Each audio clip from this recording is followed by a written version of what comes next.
Yun, magandang araw sa inyong lahat mga kaibigan ko. So, ang video nga pala natin ngayon ay tungkol sa mga pangyayari nung nakaraang araw. Tulad nung rally, di ba? Alam ko, para sa akin, nagkakagulo na lahat ng tao sa buong mundo. Sa buong Pilipinas pala, hindi sa buong mundo. Dahil sa mga corruption na lumaganap dito sa atin sa Pilipinas. Yung iba panig kay BBM, yung iba panig kay Duterte. Alam nyo, para sa akin, wala naman yan eh. Walang kwenta. Kasi kahit anong gawin natin, kahit ipaglaban natin karapatan natin, wala sa kanila makikinig. Alam nyo ba yan? Ha? Puking inang yan. Alam nyo, ganito kasi yan eh. Kahit sabihin pa natin manduruga sila, kurakot sila, wala, pasok dito, labas dito, ganyan yung nangyayari. So, para sa inyo, dapat ba? Dapat ba tayong magsigawan? Alam nyo kung anong dapat gawin? Manalangin tayo. Manalangin tayo na sana bumuti yung Pilipinas. Sana yung mga nakaupo sa taas magkaroon ng linaw ng isipan.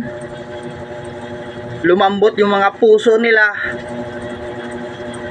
para tulungan yung taong bayan. Palibasa kasi puro laman ng bulsa lang iniisip nila eh. Oo, grabe, sobrang hirap na ng Pilipinas guys. Alam ko yan, nakikita ng dalawang mata ko. Sobrang hirap. Naguguluhan din ako eh. Sa totoo lang, naguguluhan ako. Hindi ko alam. Pero para sa akin, wala akong pinapanigan. Wala akong pinapanigan. Sana lang, sana dumating yung panahon na may umupo sa taas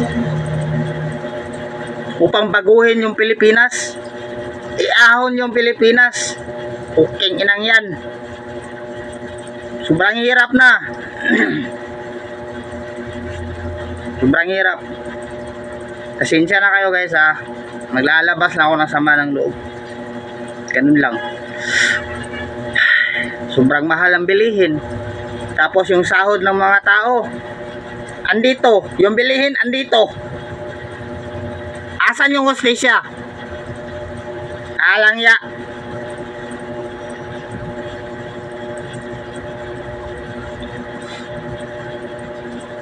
Puro negosyante lang. Puro mga negosyante, mga nakaupo sa gobyerno, may ganito. Tayong mga mahihirap, wala. Pagkasahod, bayad sa utang, bayad sa kuryente, wala, ubos lahat ang sahod. Kahit sa pagkain, walang naitira. Kaya nga ang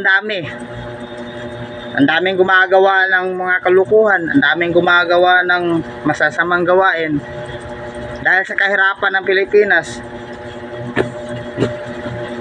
Kahit ano pang gawin natin, walang pagbabago. Ganun lang. Period.